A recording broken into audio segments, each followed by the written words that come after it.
Ora, sejam bem-vindos para mais um vídeo e para mais uma apresentação de um livro, e hoje eu vou falar sobre liberdade de expressão.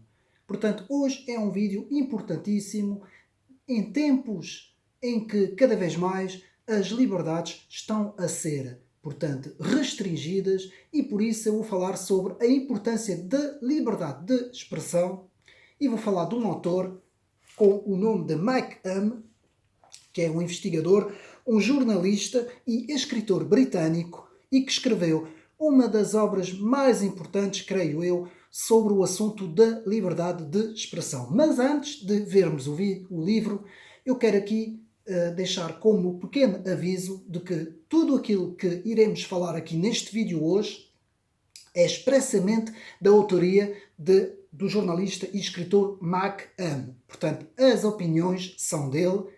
Eu vou ler passagens do livro dele e, portanto, por questões de segurança, portanto, algumas coisas eu concordo, outras não, mas irei apenas, portanto, apresentar as ideias do autor, porque é isto que este canal faz, apresentar livros e apresentar as ideias dos autores.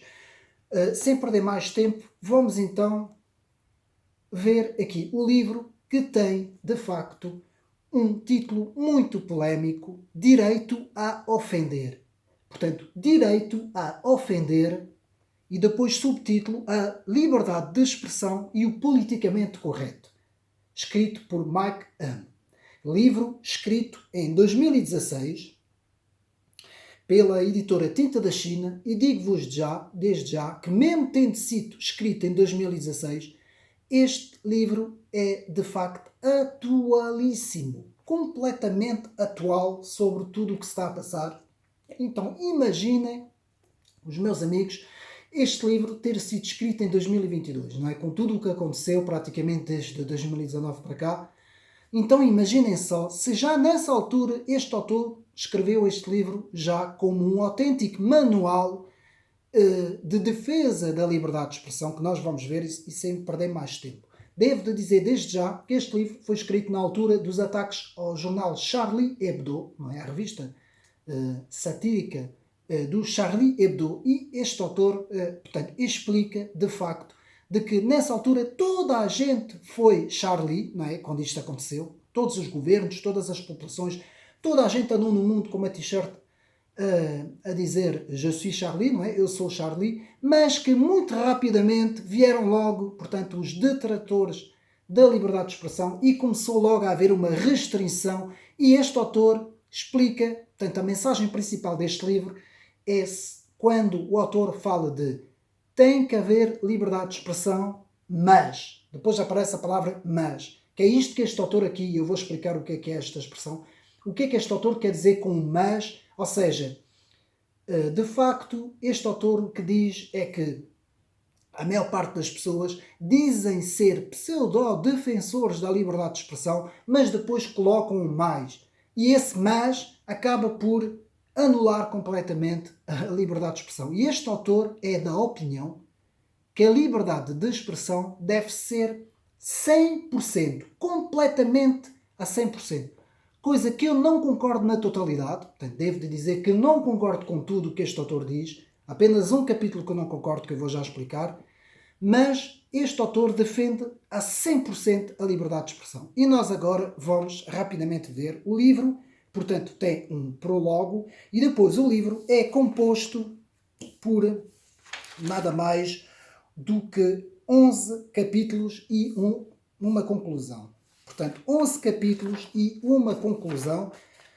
Portanto, tem o prólogo, não é? O início do livro. Depois temos a primeira parte, a importância da liberdade de expressão. A segunda parte, a época dos contra-Voltaires. Contra-Voltaires, eu vou explicar o que é que isso significa segundo o autor. A terceira parte, história dos hereges. História dos hereges. A quinta parte, a frente cibernética. A quarta parte, desculpa, a frente cibernética. A quinta parte, a frente universitária. Este autor fala muito nas universidades. A sexta parte, a frente do entretenimento. A sétima parte, não se pode gritar fogo num teatro. Esta expressão é muito importante. Este autor fala muito sobre esta expressão. Depois, a parte 8, as palavras magoam. A parte 9, cuidado com a língua. A parte 10, negar o Holocausto não merece. Quem nega o Holocausto não merece ser ouvido.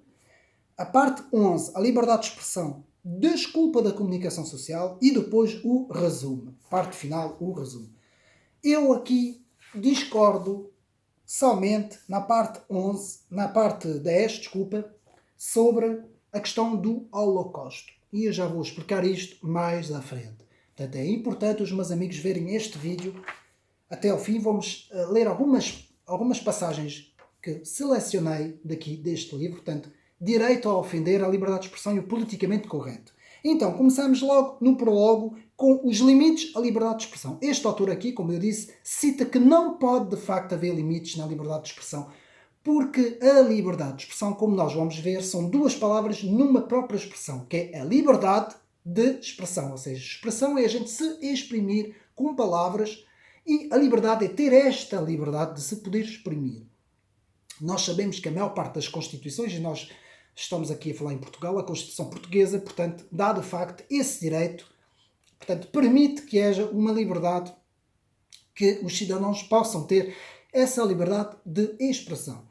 Portanto, não se pode, segundo ponto, não se pode defender a liberdade de expressão e o nascimento da cancel culture. Cancel culture, em inglês, a cultura do cancelamento, a cancel culture, eu vou explicar o que é que significa. E agora vamos aqui ler página 23 e lemos o seguinte. Em circunstâncias normais, nós, ocidentais, passamos muito mais tempo a discutir formas de restringir e ilegalizar algum tipo de discurso do que a defender e a alargar esta preciosa liberdade. Portanto, o autor diz aqui, passamos mais tempo a restringir as palavras dos outros do que justamente a defender a liberdade dos outros. E depois, no segundo ponto, nos últimos anos tornou-se moda as pessoas não só declararem-se ofendidas por coisas que outros disseram, mas também sacarem da carta das ofensas como trunfo para bater a liberdade de expressão e exigir que o outro seja sempre impedido de falar ou escrever. O autor fala aqui da importância da ofensa. Hoje toda a gente se sente ofendido. Meus amigos, isto está na moda. Eu sou ofendido com qualquer coisinha, então aponte logo o dedo para que a outra pessoa não tenha oportunidade de falar. É isto que aqui, portanto, o autor Mike nos fala. Seguindo, o autor, depois, na página 27, fala-nos do Ministério da Verdade. Quem conhece, portanto, o livro de 1984, de George Orwell, conhece muito bem o que é o Ministério da Verdade. E aqui vou ler essa pequena passagem. Portanto, hoje em dia, há uma lista consideravelmente longa de peças, exposições e livros que foram cancelados ou truncados na Europa e nos Estados Unidos para evitar controvérsias ou ofensas e não apenas a um propósito de muçulmanos ou minorias, muitas vezes em atos de autocensura prévia sem necessidades de protestos exteriores. Portanto, aqui há de facto o crescimento de este Ministério da Verdade que impede as pessoas de poderem se exprimir. Depois, num segundo ponto, o autor nos fala dos direitos que os cristãos têm de se defender e muitas vezes esses cristãos não têm. Cristãos ou conservadores muitas vezes não têm e muitas vezes pequenas minorias, não é? Têm muito mais direitos do que alguns conservadores ou alguns cristãos de poderem ter liberdade de expressão. Aqui, também na página 29, o autor nos fala sobre isso. Depois passamos à primeira parte, a importância da liberdade de expressão. E vamos ler logo na página 33 a importância da liberdade de expressão. E aqui nos diz o seguinte. A liberdade de expressão é o fator mais determinante para a criação e a sustentação de uma sociedade civilizada. Sem o progresso da liberdade de expressão, a evolução do Ocidente, tal como o conhecemos, provavelmente não teria sido possível nos últimos 500 anos. A importância da liberdade de expressão, meus amigos, é o mais importante numa sociedade. É a liberdade das pessoas poderem ter voz. Quando isto acaba-se uma democracia. A democracia não existe se não houver liberdade de expressão. Isto é defendido do princípio ao fim por este autor. Depois nós lemos na página, portanto, 34, a liberdade, a definição da liberdade, como sendo o conceito mais importante. Depois, na página 37, vamos então ver o que o autor designa por cancel culture, a cultura de cancelamento. E aqui o autor nos explica. O problema é agora ainda mais premente porque tudo é julgado à luz dos padrões subjetivos da ofensa. E as coisas podem ser censuradas ou proibidas não por perturbarem a ordem pública, mas por magoarem os sentimentos de alguém, ou fazerem certas pessoas sentirem-se desconfortáveis. Vejam bem, é impossível prever onde é que o comboio da desgovernação da censura, em nome da ego-expressão, terminará.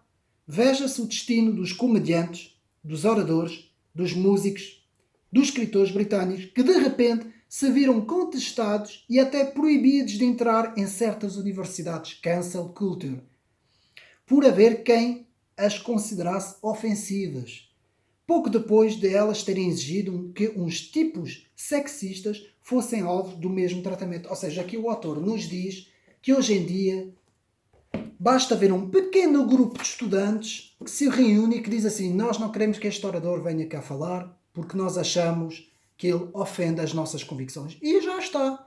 Acabou-se. Já não há liberdade de expressão. É isto que o autor aqui nos explica. Portanto, a cancel culture, já vimos o que é. O real valor da liberdade de expressão. O autor nos fala mesmo do que é a verdadeira liberdade e o valor dessa liberdade. O autor aqui na página 39, muito interessante, o autor nos explica aqui que as palavras não são iguais a ações. Meus amigos, nas nossas sociedades hoje em dia, muitas vezes é muito comum, equipararem as palavras e as ações. Mas há muita diferença.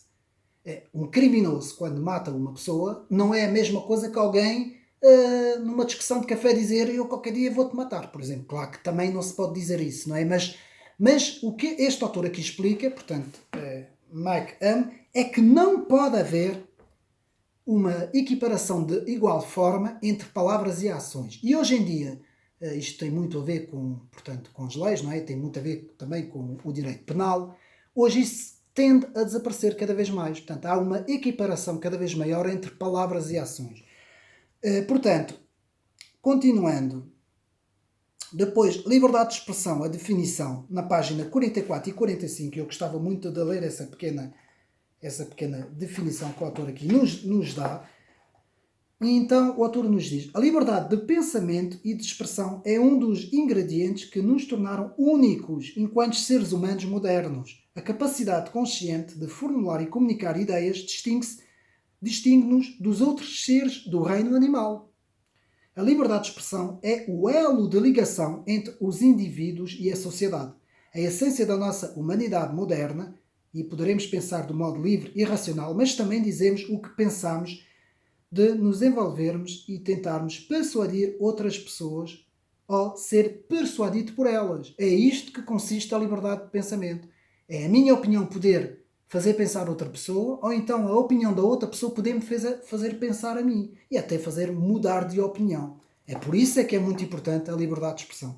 Continuando, foi através do exercício da liberdade de expressão e do debate aberto que os indivíduos e as sociedades conseguiram compreender aonde queriam chegar e porquê. Em incontáveis momentos, a expressão aberta de ideias e de críticas demonstrou ser o catalisador do florescimento da criatividade. Veja bem, florescimento da criatividade. É por isso mesmo que a história, tantas vezes, nos sugere que quanto maior a liberdade de expressão numa sociedade, mais provável se torna o florescimento da cultura da sociedade. Pois nós sabemos que nas sociedades ditatoriais, como o comunismo e o nacionalsocialismo, não é, alemão, nós vimos que não havia liberdade nenhuma, ainda também não havia florescimento de ideias e de cultura, não é? Não pode haver. Se o discurso é restringido, e mais à frente, o progresso da liberdade de expressão foi determinante para a criação das nações mais livres do mundo moderno. Todos os movimentos da luta por mais democracia e mudança social reconheceram a importância da expressão livre e pública dos indivíduos e da empresa na articulação dos seus objetivos e no avanço das suas causas. Meus amigos, a liberdade de expressão é a coisa mais importante. Eu li este livro do princípio ao fim e, meus amigos, eu apontei aqui tudo, como podem ver, a importância da liberdade de expressão. E nós vamos continuar.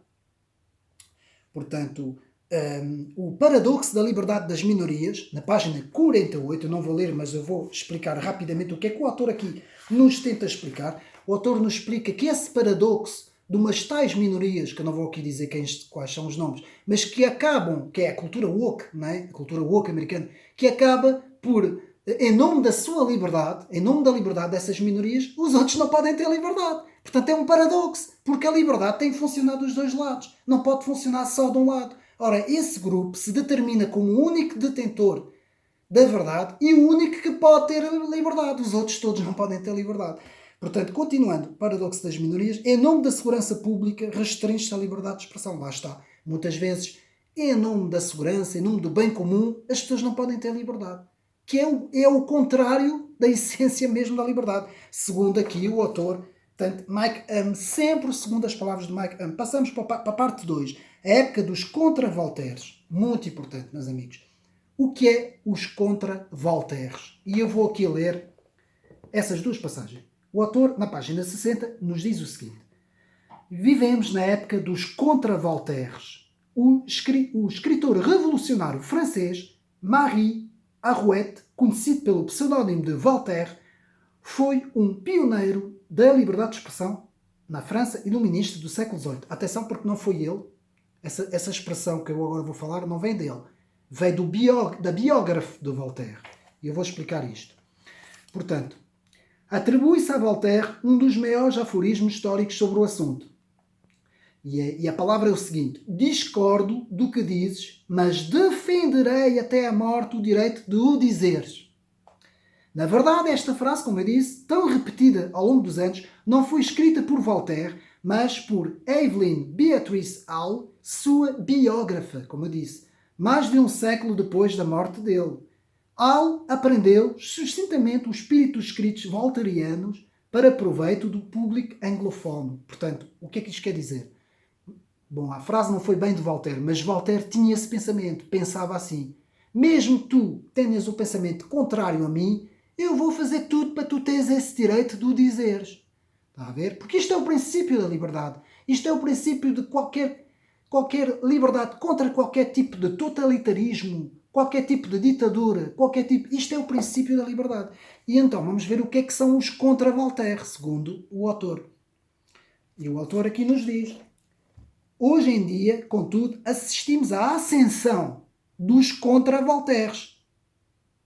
O cri de cœur, o grito do coração, dos ofendidos. Primeiro, vira o princípio de Voltaire do avesso. Ou seja, vai virar, esta frase que nós lemos, vai virar ao contrário.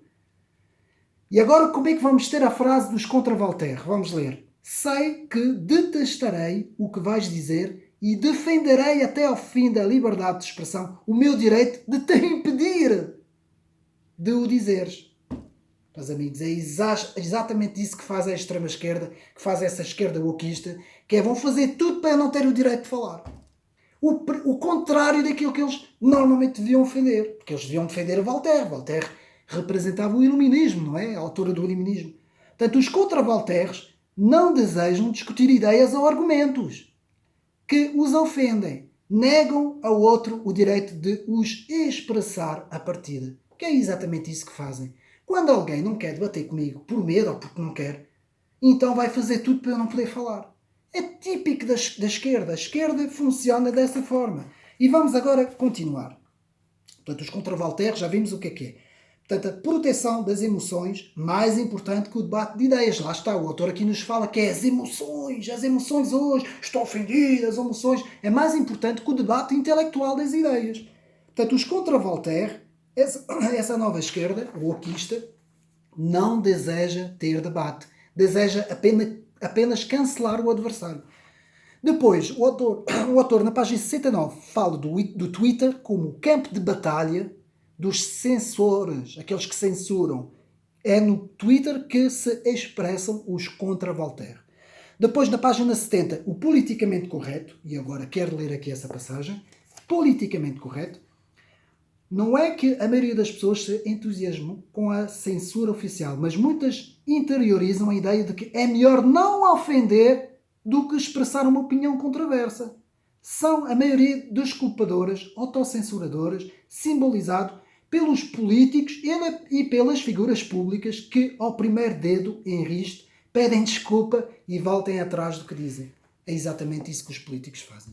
Meus amigos, já aqui disse uma vez, e tenho muito respeito pelo cargo de Presidente da República, que eu acho que é um dos cargos mais importantes da nação, mas o nosso Presidente da República representa mesmo isso. Ou seja, com medo de não agradar, quer acabar por agradar a toda a gente, cria um género de um politicamente correto e acaba por se deixar fazer por esses extremismos e minorias e acaba por fazer o contrário mesmo da liberdade de expressão. Continuando, aqui o autor nos fala em 1984, o livro de George Orwell, está aqui, eu até sublinhei esta passagem, 1984, o livro de George Orwell, a era do pós-privado, estamos a chegar ao fim da privacidade, isto é uma coisa que está a acontecer, e também o crime de opinião. Vamos ler. A perigosa moda de policiar palavras e pensamentos privados traz à lembrança os omnipotentes teleecrãs, a polícia de pensamento e o pensar crime, dos 1984, de George Orwell, 1984, o livro. Uma característica do sistema de vigilância do grande irmão é que encoraja as pessoas a espiarem-se umas às outras, exatamente o que está escrito no romance, e a denunciarem o que dizem e fazem os colegas, os vizinhos e até os pais em privado. Há ecos disso no modo como hoje se divulga a informação privada. Estamos a chegar ao fim da era privada. Já não há privacidade. Todos têm que pensar igual e todos policiam toda a gente. O que este autor nos diz que é um perigo para a liberdade de expressão. E aqui, muito interessante, chegamos, portanto, depois temos o direito a ofender, que eu não gosto muito dessa palavra, eu preferia, eu penso que o título devia ter sido direito a criticar. Nós temos o direito a ofender, acho que já também vai muito longe. Mas o direito a criticar. Aqui, a lei não deve perseguir as opiniões. A lei, normalmente, não deve perseguir as opiniões. Página 93. A luta pela liberdade de opinião. Na página 99, uma pequena passagem, não vou ler porque não tenho tempo, do John Stuart Mill, como sabemos, um dos maiores defensores do liberalismo, do primeiro liberalismo clássico, e aqui uma parte muito interessante na página 99. Depois, na parte 5, a frente cibernética, tudo sobre a internet. Depois, ouvir os dois lados da história, página 121, meus amigos, ouvir os dois lados da história. Sempre ouvir um lado e também ouvir os dois lados. É o princípio da liberdade. Depois, parte 5, a frente universitária. É proibido ofender emocionalmente qualquer estudante. Hoje em dia não se pode ofender os estudantes, que os estudantes ficam ofendidos. Nos Estados Unidos, a cultura woke é isso. Página 129.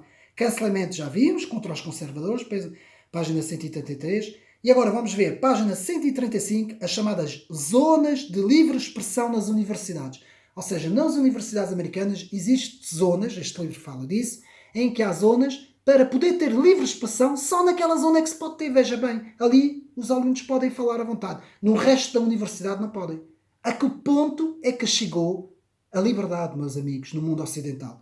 E depois aqui, frente de entretenimento, e eu quero ler aqui aonde é que o autor nos diz que vem a expressão, que foi inventada a expressão liberdade de expressão. Portanto, na página 87, foi inventado, segundo o autor, não é? Mike Hume, foi inventado por Sir Edward Coke em 1628. E podemos ler: a locução liberdade de expressão apareceu pela primeira vez na escrita inglesa há menos de 400 anos, pela mão do famoso jurista Sir Edward Coke, no seu Institute of the Law of England, Instituto das Leis da Inglaterra, primeira edição, 1628, que estabelecia os alicerces do direito comum em Inglaterra, onde aparece pela primeira vez, portanto, a expressão liberdade de expressão. Até a importância de nós sabermos história. Continuando, portanto, à frente de entretenimento, a ideologia do bolismo nos jogos de futebol, muito importante. Atenção aos jogos de futebol e as claques. É no futebol, muitas vezes nos jogos, que nós vemos como é que se encontra a liberdade de expressão. Nós vimos agora recentemente o caso do Marega, não é? Aqueles nomes que chamaram e tudo. Portanto, é dentro do jogo de futebol que muitas vezes se manifesta até onde a liberdade de expressão pode ir. Portanto, os novos padres, na página 158, chamados novos padres da Inquisição do século XXI, que é esses moralistas da extrema-esquerda que nos dizem que nós não podemos dizer nada porque senão ofendemos uma série de pessoas, dito por, portanto, Mike M. Depois, não se pode gritar fogo num teatro apinhado. Isto é uma palavra que os inimigos da liberdade de expressão utilizam. Não se pode gritar fogo, portanto, num teatro apinhado. Eles dizem que se a gente... Isto é uma expressão, não é? Se gritar fogo num teatro cheio, toda a gente vai correr, toda a gente vai cair uns em cima dos outros. Eles inventam isso para restringir a liberdade de expressão. E este autor aqui fala muito bem sobre isso. Depois, parte 8. As palavras magoam. Mais importante, reprimir opiniões nas redes sociais do que policiar as ruas. Vejam bem o que é que este autor nos diz. É mais importante ir policiar as redes sociais do que ver se há ordem ou não na rua. Depois, a superioridade dos ofendidos, página 195, lá está, este autor fala dessa cultura, essa nova cultura dos ofendidos. Depois, a insistência em policiar as palavras, página 201. A caixafobia, eu já uma vez falei, portanto, eu não sei se agora vou ter tempo. O que é a caixafobia? A caixafobia é tudo aquilo que é posto numa caixa que se chama-se fobia. Tu és islamofóbico, tu és homofóbico, tu és... todos os fóbicos que nós pudermos inventar. Então, nós somos postos nesta caixa, que é a caixa das fobias, e acabamos por não poder dizer nada. Porque se somos... Nós temos fobias em relação a tudo, portanto, é a melhor maneira de cancelar um indivíduo. E este autor nos fala sobre o perigo deste cancelamento. Depois, parte 9, cuidado com a língua, um capítulo inteiro sobre isso. Depois, parte 10, aquele capítulo que eu disse, negar o Holocausto não merece ser ouvido. Eu aqui acho que há um certo limite na liberdade de expressão. E, meus amigos, o Holocausto não se pode negar. O povo judeu foi o povo que mais sofreu, mais perseguido foi ao longo da história. E eu aqui não concordo com este autor. Não quer dizer que eu tenha que concordar com tudo. Portanto, nesta parte eu não concordo. O autor diz que pode haver a liberdade de expressão, tem que ir até ao ponto de negar o Holocausto. Eu não concordo com isso. Porque é uma parte que eu tenho, não é? Depois, evitar o debate de ideias, página 232. Os cientistas não são detentores da verdade, 245, muito interessante este ponto. Ouvir as opiniões de todos, 246. Parte 11, a liberdade de expressão, desculpa da comunicação social, sobre a comunicação social, muito interessante, agora não vou ter tempo de falar sobre isso. O Estado sufoca a liberdade de expressão, página 271, e nós temos casos que isso acontece. E depois, breve resumo, portanto, do livro. Liberdade de expressão, na página 287, e depois a palavra mas. Ou seja, pode haver liberdade de expressão, mas. O mas, pronto, acabou-se. Então não há liberdade de expressão. Ou é ou não é, nos diz aqui, portanto, o autor. O autor nos diz ou é ou não é. Depois, as advertências e proibições, página 289. O mas, como eu disse, essa pequena palavra, mas, 292. Quem controla as palavras, portanto, 293, não é? E há aqui uma passagem que eu queria ler sobre evitar o debate de ideias, rapidamente. A facilidade com que o rótulo de negacionismo é aplicado aos dissidentes. Este rótulo muitas vezes é aplicado também para acabar com qualquer debate. De tantos temas, sugere que a acusação pouco tem a ver com a especificidade de cada assunto. Os cruzados gritam hoje negacionista, como os seus antecessores gritavam bruxa, as bruxas de Salem. Trata-se de um sortilégio para desacreditar qualquer inimigo e travar qualquer raciocínio. Página 232. Mas, mais do que convicção sobre a matéria em questão, a veemência da acusação revela antagonismos à ideia de discussão aberta para todos. Lá está, não é? Chamar negacionista a alguém é alegar que a pessoa ultrapassou as marcas em termos morais. É pôr-se em cima moralmente do que a pessoa. Além de simplesmente erradas, as ideias delas têm o direito de ser ouvidas. Mesmo se elas forem erradas, as ideias das pessoas têm direito a serem ouvidas. É por isso que a acusação de negacionismo é uma das atuais armas preferidas dos contra-voltaires, que não desejam debater ideias, nem sequer ter um debate com o adversário, mas apenas negar-lhes o direito de se expressar. Está aqui tudo, meus amigos. Tudo o que se passa hoje é isso. E, rapidamente, para acabar,